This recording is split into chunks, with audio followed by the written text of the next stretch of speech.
The $15 billion Jobkeeper increase. Let's have a look. Hello everyone, Florian.heise here, and welcome to another episode of HeiseSays. Grab your stein of coffee and probably add some gin in it for this one. There's a $15 billion increase to Jobkeeper. Now I can't say we're at all surprised, but when is this going to end? When is this going to end? When is the continued debt burden that is being taken on for future generations when are people going to say, maybe we need to look at other strategies to mitigate this. Maybe this isn't the only solution that we can have. But, we're living in clown world, guys. Just chuck more money at it. Chuck more money at it. People, well, can't blame them in a way. People have been taxed to the hilt now, so they have to fall into dependency on the state in emergencies. So, Jobkeeper changes to cost Australia $15 billion amid Victoria's continued outbreak. Big changes to Australia's Jobkeeper scheme will be announced on Friday, which is today, in the wake of the Victorian wave of the pandemic cases. Big changes to Australia's Jobkeeper scheme will be announced on Friday in the wake of the Victorian wave of the pandemic that is expected to cost taxpayers an extra $15 billion.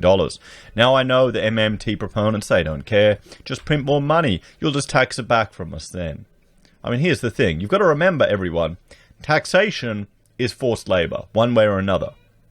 Okay? You're required to provide a portion of your labor to the state. Under threat of punishment.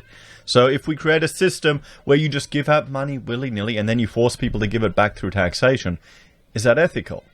Is that moral? Is that just? I put the question to you, kind viewer. So let's look here. And while the overhaul is largely designed to help Melburnians who face the loss of up to 400,000 jobs, the changes to the turnover test and employee eligibility will apply to all companies across Australia. The stunning national cost of the state's bungled hotel quarantine program and the tracing dramas will be outlined by the Prime Minister Scott Morrison and Treasurer Josh Frydenberg. The new rules will help thousands of Melburnian businesses to qualify for the scheme, with the Treasury predicting 1.5 million Victorians will soon be forced to rely on the scheme to survive. The introduction of Stage 4 restrictions by the Victorian government will have a severe economic impact on the Victorian and Australian economy, Josh Frydenberg said. Under the changes that will apply nationwide, to be eligible for Jobkeeper post 28th of September, organisations will only have to demonstrate that their actual turnovers have significantly declined in the previous quarter. As a result, organisations that are able to demonstrate a significant decline in turnover in the September 2020 quarter will be able to access Jobkeeper extensions in the December 2020 quarter. So, here you go. They will no longer be required to have suffered a significant decline in the June quarter in order to remain eligible or access the payment for the first time post 28th of September. New rules on the turnover test announced just weeks ago on July 21 will be scrapped and superseded by the Jobkeeper 3.0 scheme. Now, there are going to be some businesses that are getting Jobkeeper that need it. Is this the way for the state to mitigate their liability for having these forced lockdowns? Now, there is an intended economic consequence. I did a video earlier today where we looked at disease mitigation strategies and some recommendations from, famous epidemiologists that highlight some of the concerns that we are now facing here, some of the consequences that we are now facing. And this is a debt burden that future generations will bear.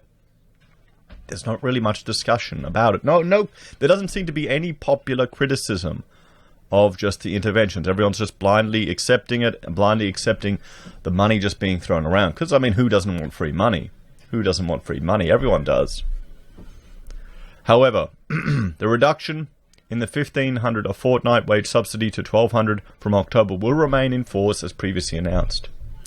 Thousands of new full-time employees will also be eligible for the wage subsidy across Australia for the first time, with the Morrison government allowing any eligible workers employed on July 1 to apply for the wage subsidy. Previously, workers needed to be employed on March 1 to be eligible under the scheme, but the requirements that casuals be employed for a minimum of 12 months to be eligible will remain. So they're opening it up to more people to get it, They're not giving it to casuals yet.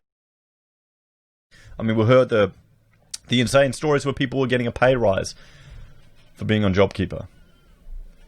Instead of being forced to prove a company's turnover is down by 30% or more in the June and September quarters, the new rules will only require proof that income is down in the September quarter compared to the same time last year.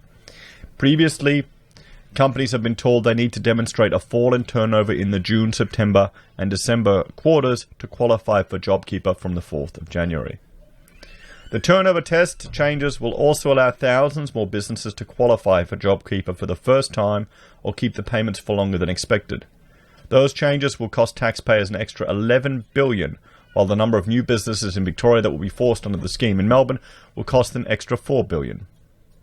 More employees will also qualify for the wage subsidy scheme if they were recently employed on a full-time basis. We also recognise that businesses have experienced employee turnover since Jobkeeper was originally introduced, Frydenberg said.